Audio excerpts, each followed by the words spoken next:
All right, welcome to a new day on the Scout Life, a new episode. This is the Iowa edition. So we're here at the world headquarters of anything Scout, wrenching on the Race Terra. We got the boys here. So I'll walk you through kind of what we're doing. It's going to be a pretty major thrash session. So we'll see how much we can film.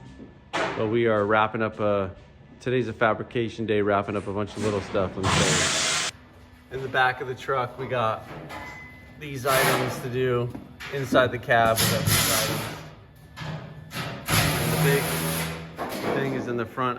We got to build out this whole cage structure. So I'll walk you through how we're doing that.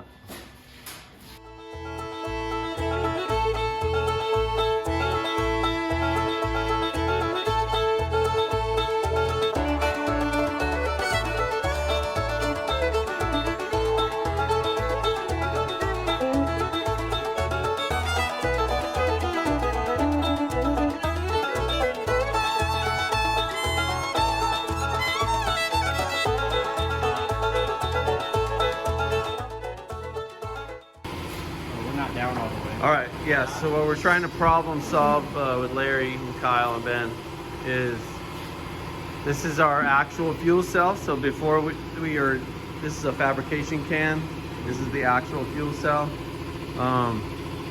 We're trying to figure out just where to mount a lot of stuff. So we have the jack going here, I believe, and the spare tire is gonna go here. So I think we need to change this out for a 45.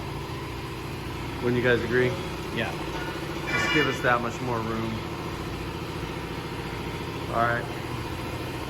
And we came up with a solution for up here. So up here, there's a tube that's gonna come through from the A pillar up, like down this way. So we're just gonna use one of these here, but we'll cut a horseshoe out of this, so we'll compromise the seal, which is fine. It's a race truck, and that way we can pull the cage straight up.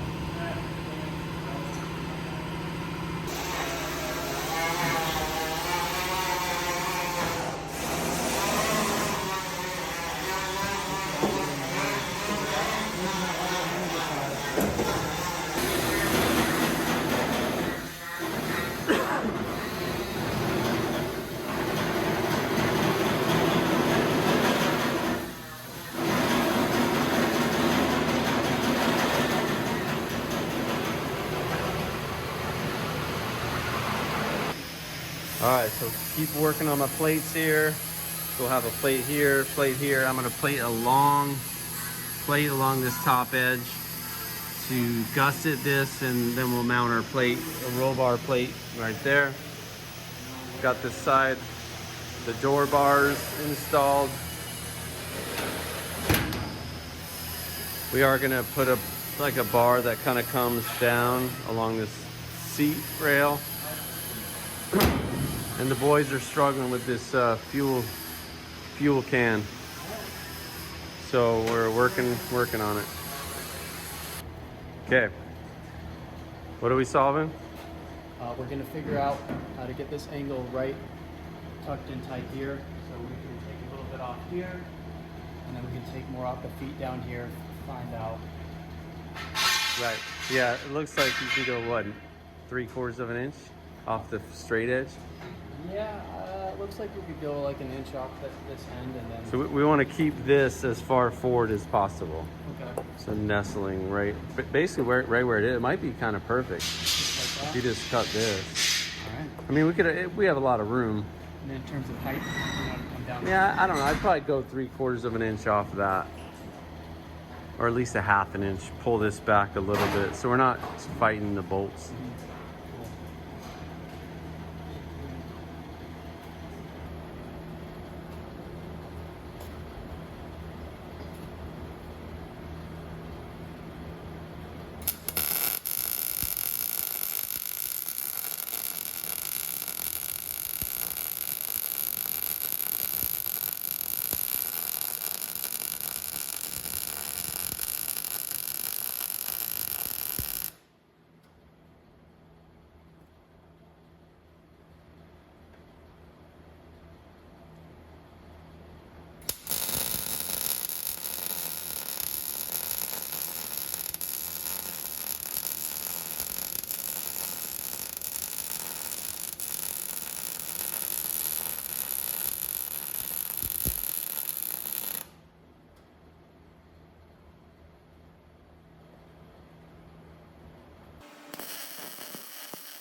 apologize for the noise. Look at this guy. So, first bar is in. Sorry for the noise. We're gonna test fit the fenders back on and see how we like it. We got clearance of the alternator.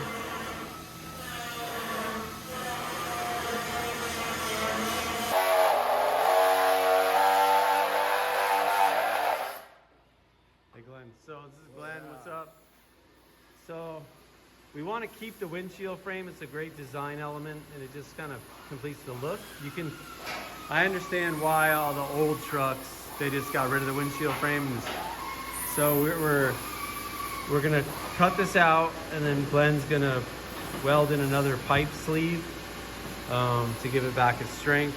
So a lot of work, but this windshield frame, it's a shame it's on a race truck. This is a nice windshield frame.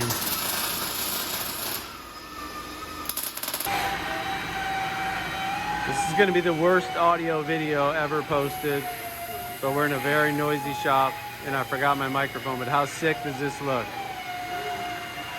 We're working on the shock towers now. So go there. Pretty sick, man. I'm just having fun. We're all having fun. Working hard. All right, day 2 of the Iowa sessions. We're working on, we got this front crossbar in. Looks a little funky, but we wanted to make it clear the radiator hoses and clear the hood.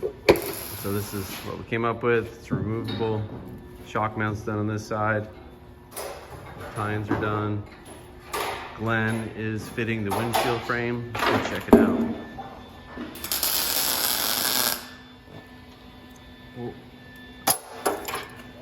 So we had to clearance the windshield frame. He's making a little pass through.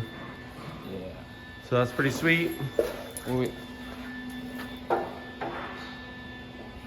Again, stinks to kind of cut up a good windshield frame, but well, it's a race truck. Aaron's got the rear view mirror in. That's cool, and he's working on a column bracket to go from the cage to the pedal assembly, just so that is supported. So that'll be bolt-on piece. So we'll weld it to the cross, the dash bar, bolted to the pedal assembly. Kyle's been thrashing on, oh yeah, we got the battery box done. Well, that looks pretty easy. There's actually, the tough part is the 1x1 substructure underneath that ties into the frame. Doing it on your back. Yeah, so I'll show you that, but that's pretty sweet. Then he's working on the dust light. Rules require a rear facing amber dust light. Yeah, I'm just gonna pop under there and show them. So this little strut here goes up to the battery box, as well as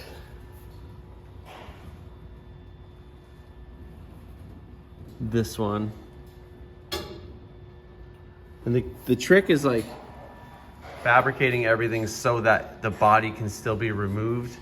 So everything, the cage needs to be removable from the body, and the body needs to be removable from the cage and frame. So lots, and this is Larry's jack, the Pro Eagle jack, right there. So we're having fun. A lot of fitting, a lot of taking parts on and off, for a lot of problem solving, but it's still fun, right Kyle? Still fun. Still fun. All right, so we're making progress. Fitting the radiator. So I got this fan from GRC, plastic lightweight fan with a clutch, very difficult to install. So difficult that Ben had to do it. Guy likes challenges. Yeah, there's just no space, man, to get your fingers in there. Anyway, he got it, which shows that anything's possible. So yeah, gonna make the tubing kind of halo around the radiator, so if we roll, the radiator's not taking all the abuse. I don't know if I showed you this before, but we got our dust light.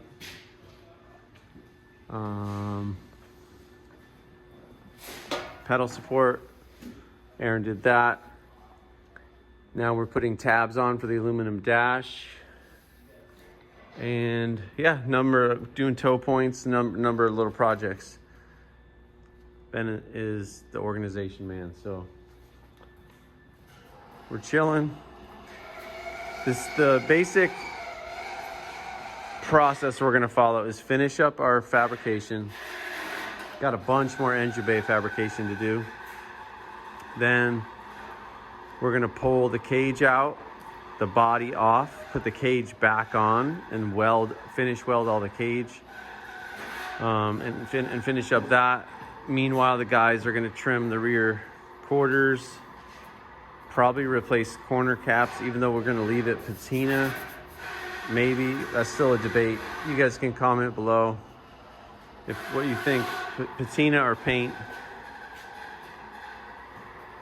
And the paint will be like a 50-footer paint job, no body work, just paint so that the decals. Got this pretty cool Traveler Terra Spear decal, factory decal in our race program colors. Sponsors, blah, blah, blah. It's gonna be cool. I kind of think we should paint it. A bunch of my friends and other people think we should leave it patina. Anyway, it's looking pretty sweet. It's looking like a buggy. All right, welcome to another day. Front cage is really coming together. We're trying to keep everything removable and modular. So I don't know why. Just in case there's ever a damaged piece or whatever, we can just replace a piece or service the motor. We could literally take this whole section out and change the head, whatever. Now Glenn is getting rid of our sheet metal screws, and we're installing rib nuts for the fenders. We've been doing a bunch of welding on gussets.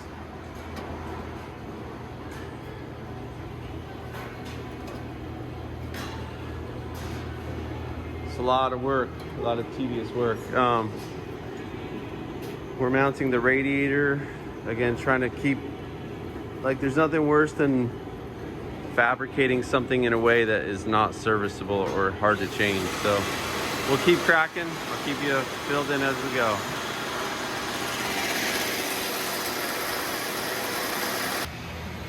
All right, so progress continues. The fellas are jamming. I'm trying to think of what I could walk you through. I don't even know where I left off. But the front cage, so we still have I think I showed you. But we have a bar. It's gonna go here. And then I'll double shear this shock right there. Apologize for the noise.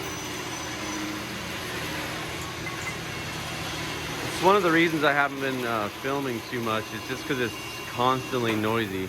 So I don't want to be annoying. Oh yeah, I got the radiator mounted. These are really cool little rubber bushings. So they have some squish to them. And of course all this will get finish welded once everything comes apart.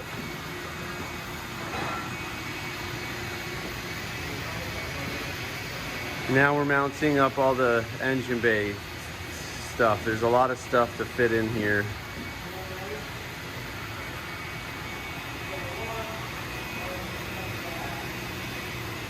Just slowly walk you around.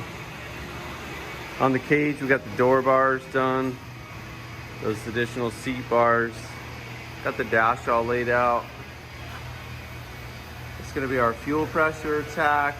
Bunch of switches. Gauges and GPS are all co-driver centric. So the driver is focusing on driving. The co-driver is doing everything else, which is a big job. We got some gussets put on the shocks, and now these shock mounts are all double shear, which is cool. There's tons of gussets, dude. I don't know if you can look.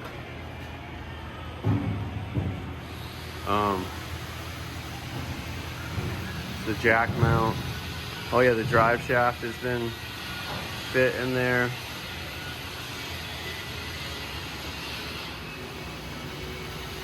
Larry's working on we're gonna patch this rust, so we're gonna do a patch panel here, and then this is where the exhaust will come out. Only one, because we got 4 cylinders. No sense for dual exhaust.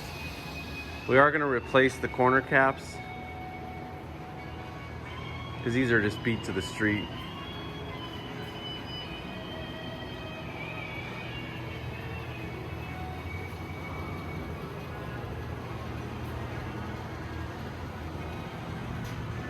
So gonna be the Stella device.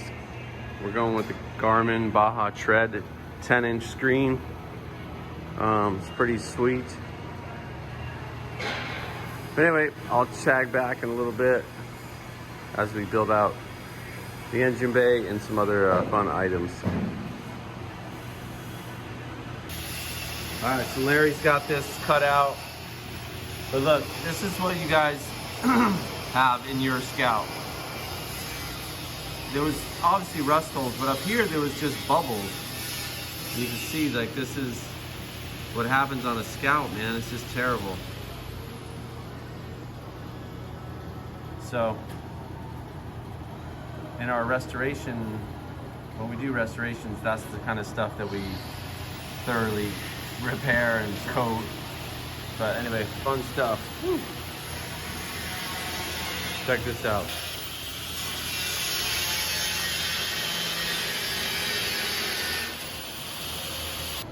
So as you can see, the list is getting clicked down.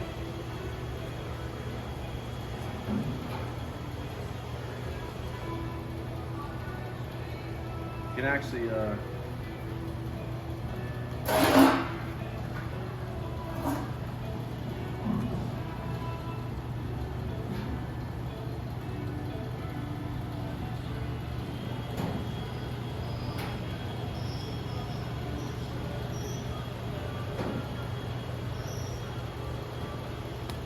let me show you some other progress. Larry's cranking away. That's our rusty lower. We'll just rust bullet that. He's making the pass-through. Glenn is working on these sweet door handles. Oh yeah. Let me show you a little bit of progress on the engine bay. Everything. Oh, we got the horn mounted. That's sweet. Regulation. Radiator overflow.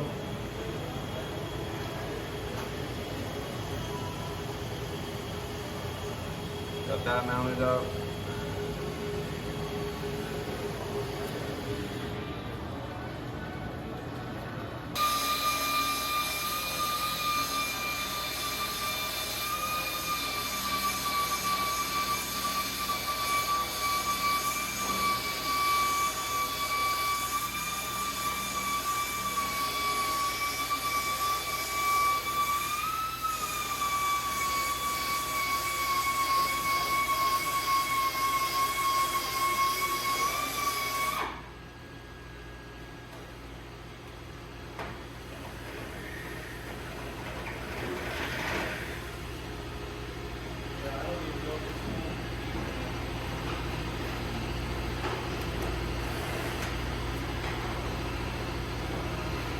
Top of them have to get longer bolts. Yeah. So we got a couple longer.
We got these KC Pro 6. I'm not sure what kind of, they're like the big boy KCs, but we had to use these custom headlight buckets.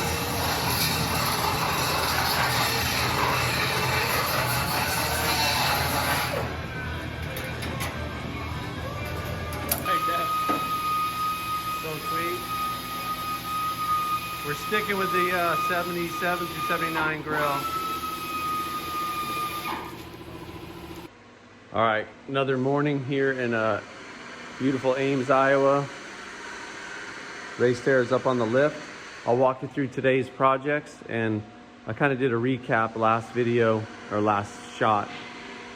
So yeah, let's check it out, man. We're nearing the end of the fabrication section of the build, and then we'll start a new video on the mechanical finishing and all that kind of stuff. It's a lot of stuff, but let's go check it out. So this is kind of a cool perspective to see the truck up on a lift with no wheels. You know, one thing I was commenting on, like, this is the first race truck that I've built or been the kind of key main project manager. So, like, as you guys remember, we did the bump stops a long time ago.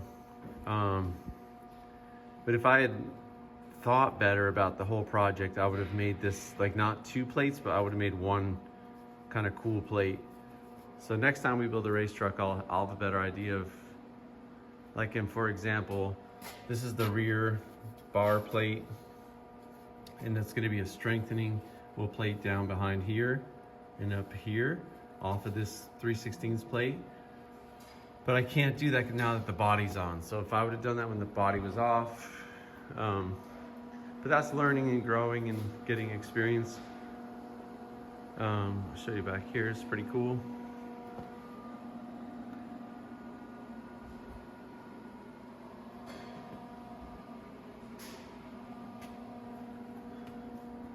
You can see the roll cage tie-ins. Larry's working on the exhaust. This is pretty sick. Bringing that up over the frame, down into here. So today we're working on 3 main things: drive shaft loop,